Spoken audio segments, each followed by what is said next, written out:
આપણે જે 2 દિવસથી જેની ચર્ચાઓ કરી રહ્યા છીએ કે વ્યક્તિ એ કેવું હોવું જોઈએ, વ્યક્તિ વિકાસ, જવાબદારી, અવરોધ, આ બધી જે આપણે વાતો કરીએ તો જવાબદારી કોની એમ જવાબદારી જે છે એ આપણે જોઈએ તો અત્યારે જે આપણું સમાજ દર્શન છે એમાં આપણે શું કરીએ છીએ કે બીજાની જવાબદારી આપણે ફિક્સ કરીએ. જ્યારે આપણે આપણો દોષ કાઢતા જ નથી.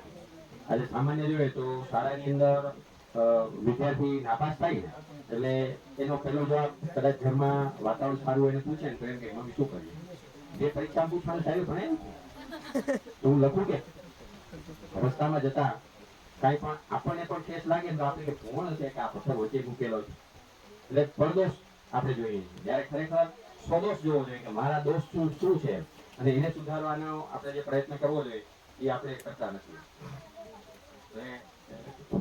આજે બધી વાતો છે એ તો છે. હવે હું જે વાંચન કરું છું તે મેં આપણા રમેશભાઈ કનાના પણ પુસ્તકો વાંચ્યા, આપણા અમરજીના પણ પુસ્તકો વાંચેલા છે અને પૂજ્ય દાદાજીના પુસ્તકો પણ હું વાંચું છું.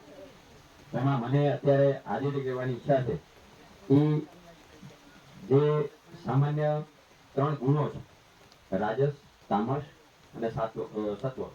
આ જે ગુણો છે ને એ જ રીતે આપણા ભોજન પણ આ રીતના 3 ગુણોમાં આવે કે અલગ અલગ જે છે બધાને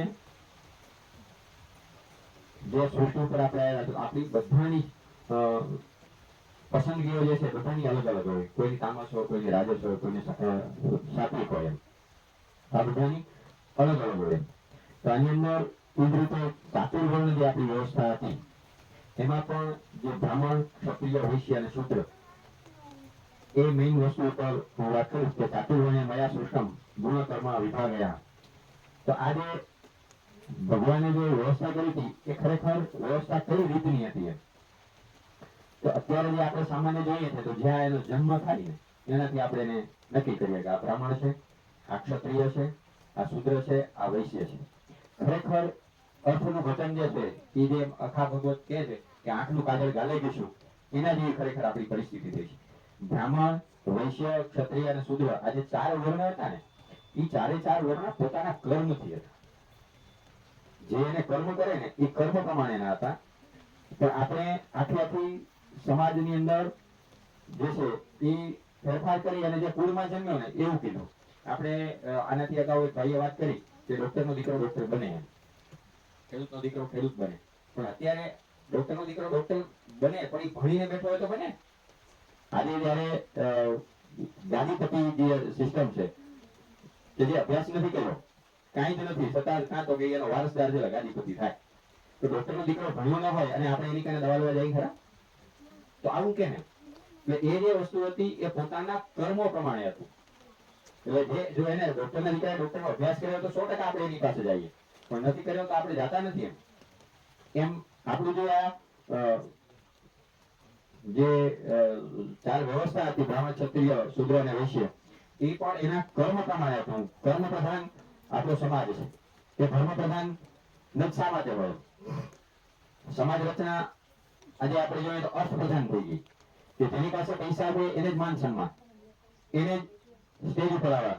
તમારી પાસે ધર્મનું જ્ઞાન હોય અથવા તો કર્મ સારા હોય તો એને પ્રાધાન્ય નથી. પણ ફક્ત ને ફક્ત અત્યારે જે આપણી સમાજ રચના છે એ ફક્ત અર્થ પ્રધાન થઈ ગઈ છે.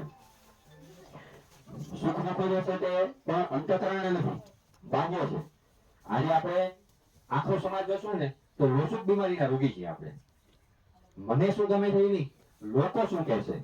ઘણી વાર આપણે જોઈએ તો નાનું બાળક હોય ને અને એને પેલાના વર્ષોમાં આપણે જોઈએ તો હાલના માતાઓ ગાતી, આજે કદાચ યુટ્યુબ ઉપર ગાતા હશે ચાલુ રાખી. પણ એને કોઈ પૂછે કે તમે ગાતા શા માટે નથી, તો મારો અવાજ સારો નથી ને પાડોશીઓને સારો ન લાગે એટલે. પણ એ જયારે બાળક જોડે જે આત્મીયતા કરવાની છે એ એને ખબર નથી કે મારો અવાજ મારા બાળક જોડે આત્મીયતાથી એકરૂપ થાય એ નથી. પણ આજે આપણે આખો જંગલ સમાજ જે છે લોસુક બીમારીના રોગી છે કે લોકો શું કહેશે, મારે શું કરવું જોઈએ એ આપણે નથી જોતા પણ બીજાને. ઘણીવાર મજાકમાં લોકો કહેતા હોય કે આજે ઘરની અંદર કપડા સામાન્ય દાખલો છે ક્રોકરી જે છે કાંચ રકાબી વાસણો તો એ ક્યારે કાઢવાના? મહેમાનો આવે ત્યાં. તો પોતાના માટે નહીં, તો જીવવું આપણે જે જીવવું જોઈએ એ જે આપણી વર્તમાનની જે વાત છે એ વર્તમાનમાં આપણા માટે જીવી લેવું જોઈએ. જ્યારે કોઈ પણ સાધન સામગ્રી છે ને તો આપણે બીજા માટે, લગ્નમાં જવાનું છે તો કબાટમાંથી સારી સાડી કાઢો, દાગીના કાઢો પછી જાઓ, કારણ કે ત્યાં જવાનું. રૂટીનમાં જે કપડા પહેરાતા હોય એ વાત એમને રહેતું હોય. જેમ આપણે વાસણની વાત કરી તો એ મહેમાન આવે ત્યારે સ્પેશિયલ નીકળે, બાકી તો ઘણા વગરના કપમાં ચાપી લેવાની હોય. એટલે આવું નહીં એમ. એટલે વર્તમાન જે છે એમાં આપણે જીવવું જોઈએ એમ. આજે જોઈએ તો રાજા જે છે એ એનો જે કોઈ ધર્મ હોય પણ આપણા સોરી એ રહેવા દઈએ આપણે, આ અલગ વિષય થઈ ગયા કે જે બ્રાહ્મણ શુદ્ર અને જે આપણા 4 વર્ણો હતા ને, તો હવે એ જે છે તો એમાં બ્રાહ્મણ પાસે જે છે એ કયા ગુણો હોવા જોઈએ? તો કે શમ, દમ, તપ, શૌચ, આ બધા ગુણો હોવા જોઈએ. અને આ બધા ગુણો હોય એનું એને ઉર્ધ્વીકરણ કરવું હોય તો જ બ્રાહ્મણ કહેવાય. જ્ઞાન અને વિજ્ઞાન તેની પાસે ખાસ હોવા જ જોઈએ.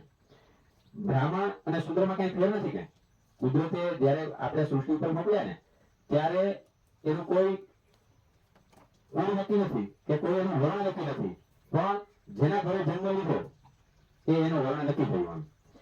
તો ખરેખર જે બ્રાહ્મણ છે એની પાસે બ્રાહ્મણ છે બ્રહ્મનું મોહ કહેવાય. તો સમ, દમ, તપ, શૌચ આવા ગુણો હોવા જોઈએ. અને ખરો બ્રાહ્મણ છે ને જ્ઞાન પીપાસુ હોવો જોઈએ. તો આજે આપણે જોઈએ તો જે વેપાર હાલે છે ને એવું આખું બ્રાહ્મણ કે જે કોઈ છે આજે બધાનો એક જ હેતુ થઈ ગયો કે મારી પાસે પૈસા આવવા જોઈએ, ધન પીપાસુ જેને કહેવાય, મારી પાસે આ જ આવવું જોઈએ, આના સિવાય નહીં. બ્રાહ્મણો પાસે કોઈને જ્ઞાન વિજ્ઞાનની ચર્ચા કરવાની ફુરસત નથી, તેથી બ્રાહ્મણોએ આ કામ છોડી દીધું. કારણ કે સમાજ પણ એની કાને માંગતો નથી.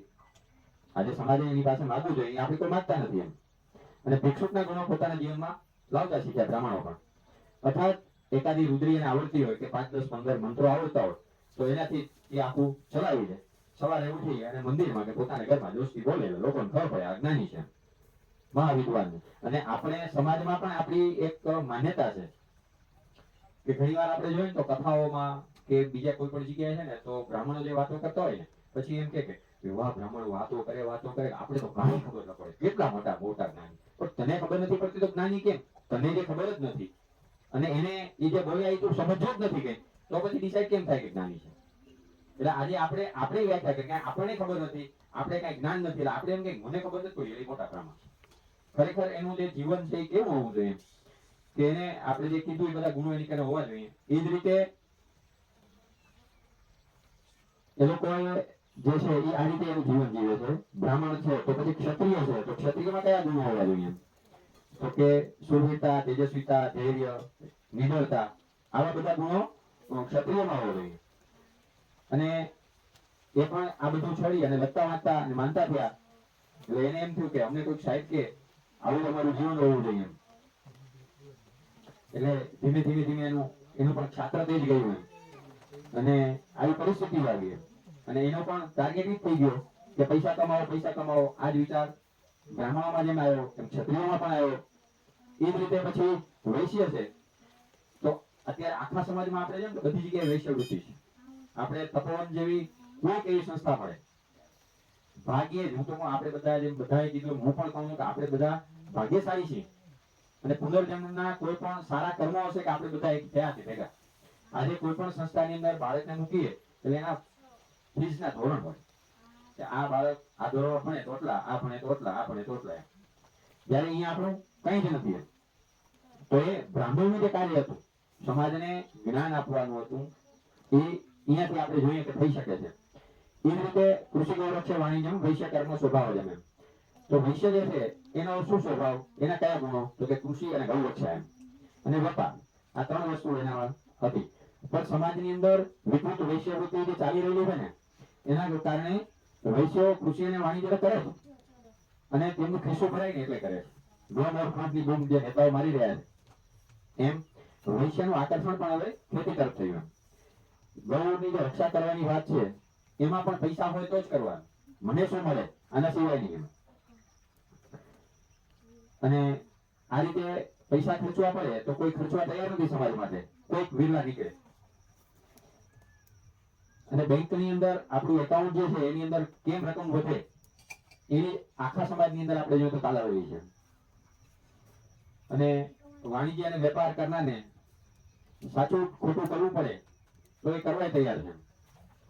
એ ભગવાન માટે પણ સાચું ખોટું કરવું પડે ને તો પણ કરે. ગૌ રક્ષા જે છે એને આપણે સ્થૂળ અર્થ લીધો છે. ખરેખર ગૌ એટલે શું હતું? તો કે ગૌ રક્ષાનો જે અર્થ આપણે સમજ્યા વિના આજે ચારે બાજુ ગુંગરાળ મચી પડી છે. કે બહાર જાય એને ઘાસ ખવડાવે, રોડ ઉપર ઘાસ વેચતા હોય એને આપે, પછી કોઈને પાડે છે કે નહીં ઈ કોઈ જોતું નથી. કાં તો મારે ગૌ રક્ષા કરવી છે, મેં એને 5 રૂપિયા 10 રૂપિયાનું ઘાસ લઈને નાખી દીધું રોડ ઉપર, એટલે મારી ફરજ પૂરી. ખરેખર ગો એટલે શું હતું એનો અર્થ? કે ગો એટલે આંખ, ગો એટલે વાણી, ગો એટલે બાહુ. આનું રક્ષણ કરવાનું હતું. મૂળ જે હેતુ હતો એ આખે આખો અત્યારે આપણે જોઈએ તો નષ્ટ થઈ ગયો. આંખ, વાણી અને વાયુ, બાહુ, બાહુબલ, એના માટેનો જે યત્ન કરવાનો હતો ને એ બધો જ ભૂસાઈ ગયો અને ફક્ત ને ફક્ત ગાયને ઘાસ ખવડાવવા પૂરતો રહી ગયો. આના કારણે સમાજની અંદર, ઘરમાં બધા દુર્બળ, નિર્બળ, માયકાંગલા જેવા થઈ ગયા. આપણે જોઈએ છે બધાને. કારણ કે જે વસ્તુ મુખ્ય હતી આંખ, વાણી અને બાહુ, આનો ક્યાંય આપણે ઉપયોગ આવતો નથી. ક્યાંય એનું સંવર્ધન થતું હોય એવું આપણે ક્યાંય દેખાતું નથી. આજે જોઈએ તો દરેક જગ્યાએ બધા જ લોકો ફેશનમાં પડી ગયા. સ્નો ને પાવડર, એના સિવાય બીજી કોઈ વસ્તુ નથી રહી. કપડામાં તો કે સેન્ટ જોઈએ.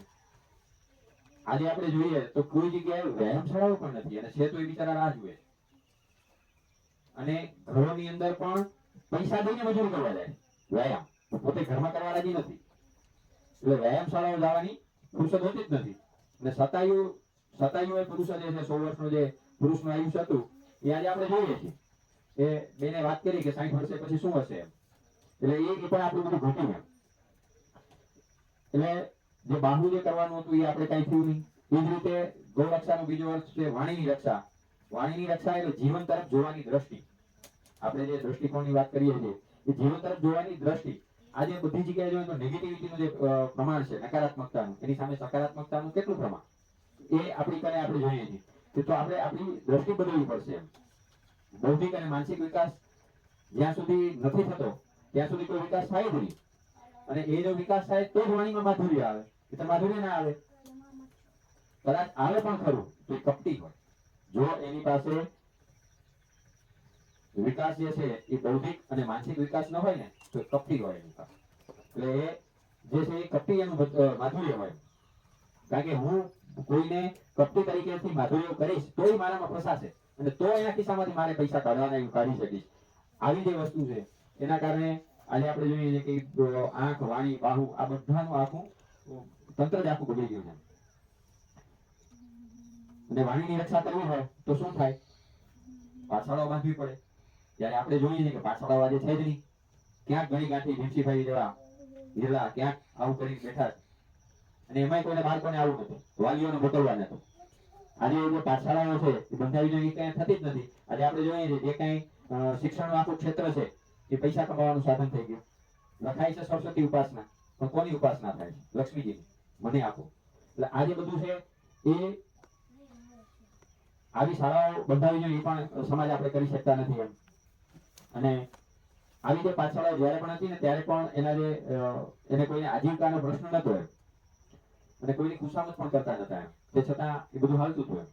ને આજે પૈસા જે છે એ મંદિરો બાંધવામાં વપરાય છે. આજે આપણે જોઈએ તો દરેક સમાજના તો કે આ 3 કરોડનું મંદિર, આ 5 કરોડનું મંદિર, આ મંદિરના આટલા પૈસા, પણ ક્યાંય પાઠશાળાઓ બંધાવવા માટે કે માનવ ઉભો થાય એના માટેના કોઈ પ્રયત્ન ક્યાંય થતા નથી એમ. પછી છે પરિચર્યાત્મકમ કર્મ શુદ્રસ્યાપી સ્વભાવજનમ. પરિચર્યા એટલે વાસણો ઘસવા અને કપડાં ધોવા એટલું જ નહીં, અર્થાત જાતિનું જ કામ કરવું એ શુદ્રનું કામ નથી. શુદ્ર એટલે મોટા મોટા કલાકાર, લુહાર, સોની, એન્જિનિયર, આર્કિટેક્ટ વગેરે ભારતીય સંસ્કૃતિમાં બ્રાહ્મણોના પરિશ્રમથી જેટલું ગૌરવ વધ્યું છે એટલું જ ગૌરવ શુદ્રના પરિશ્રમથી વધ્યું છે.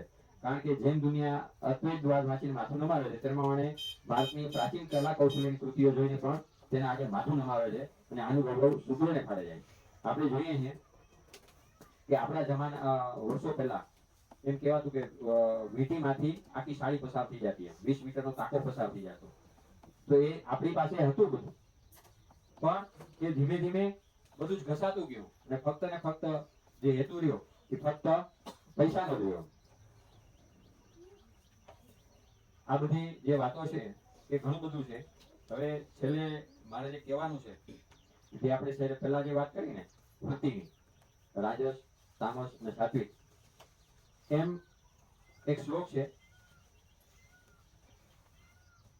માણસ જોવાની પણ તે પ્રમાણે પ્રભુ કહે છે, રાજસ તામસ કર્મોને છોડવાની રીત તથા સાત્વિક કર્મોને છોડવાની રીત જુદી હોય છે. સાત્વિક કર્મ છોડનારનો પ્રકાર બતાવે છે. નિયતમ સંગરહિતમ રાગ દ્વેષ કૃતમ સંગ ત્યક્ત ફલે ચૈવ સ્વત્યાગઃ સાત્વિકો મતઃ.